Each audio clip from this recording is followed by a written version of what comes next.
Okay, Ashley, so you've been in the UK for approximately 7 months now, and now you're in this situation by yourself. You're among many Guyanese who are in the UK on a scholarship.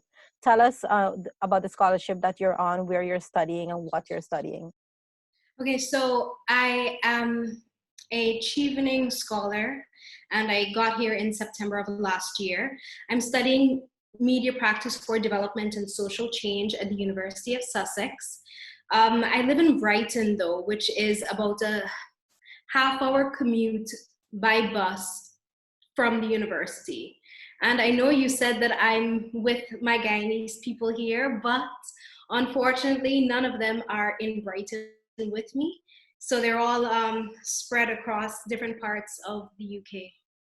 Oh, so you're So in I'm this just by here alone. yourself. Right.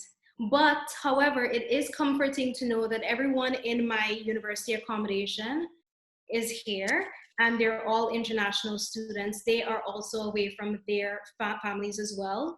So I find comfort in knowing that I'm not the only one. So you've been in the lockdown for how long? I've, it's like asking me today's day. Like, I'm not sure. It's been quite some time, but I do know that we started our Easter break on the 27th of March. And this would have happened well before. So I'd like to say probably sometime around the 15th of March.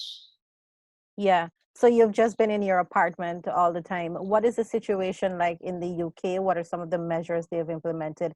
And how are you dealing with all of this? Okay, so the UK is now on a complete lockdown, as with many other countries around the world. So basically, in the UK, you can only go out once per day for exercise or for essentials. And I guess if you need to go to the doctor or if you need to travel for work, but they encourage you to work from home.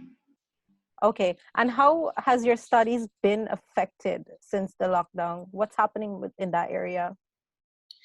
Okay, so that is quite difficult because due to COVID-19, now we're learning in very different ways. So we've now moved to online classes, which is very difficult, especially with my internet connection, as you would have experienced for our Zoom call. But yeah, it's been challenging. We now have extended deadlines, and our submission requirements have been modified to suit the situation. For example, I have a 5,000 word essay due, and they've pushed the deadline back.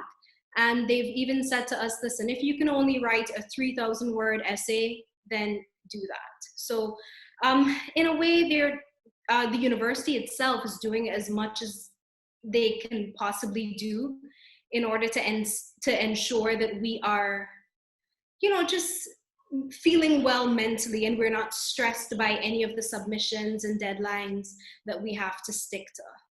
How are you doing in terms of your essential needs, in terms of food, money?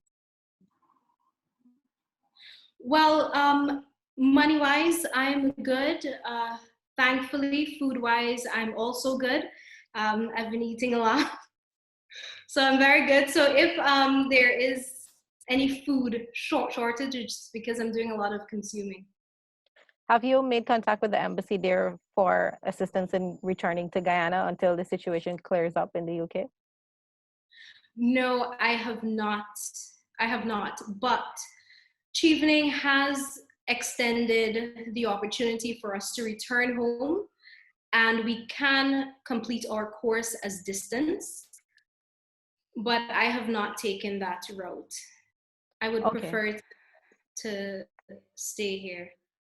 And tell me, Ashley, how And I would prefer to stay here because traveling and movement is not advisable. But I Mhm. know a lot of my course mates would have opted to return home, and I think it was down to their mental health. And I think if you're not feeling well here mentally, then do what you need to do. But I found it very important for me to just stay put. and how has all this affected you mentally, emotionally? You're away from your family, away from your friends. You're in an apartment by yourself. How are you doing? It is very, very hard. And during the course of the day, there are things that trigger you. But I'm coping. I'm trying my best to cope. I know a lot of people are saying that you have to be productive during this time.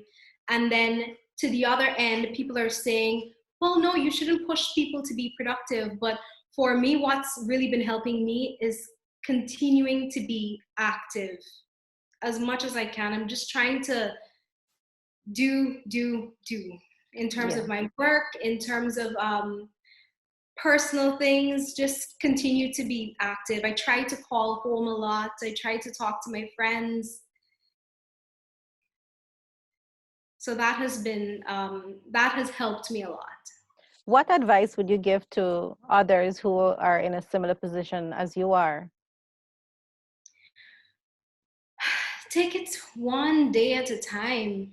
I think it's very important not to overwhelm yourself, but figure out what makes you happy in the moment.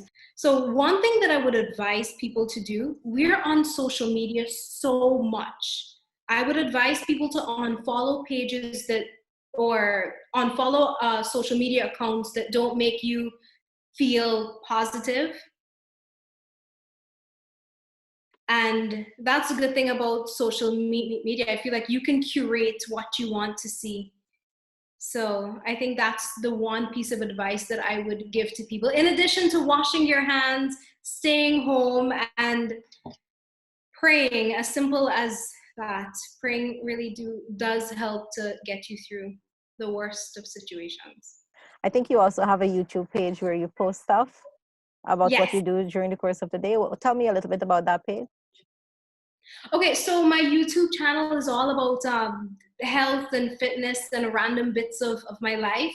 And due to COVID and being in this lockdown, it's inspired me to, and has also given me the time to pick up the pieces, because I haven't posted a video since October, but now I'm back in full effect, and I'm just there to provide a good time to people. I know a lot of people are home and struggling with so many different things. So if I can play a part in adding a little sunshine to their day, I would love to do that. Thank you for speaking with us, and I hope you continue to stay safe. And I hope the situation blows over soon and you can go back to living a normal life in the UK.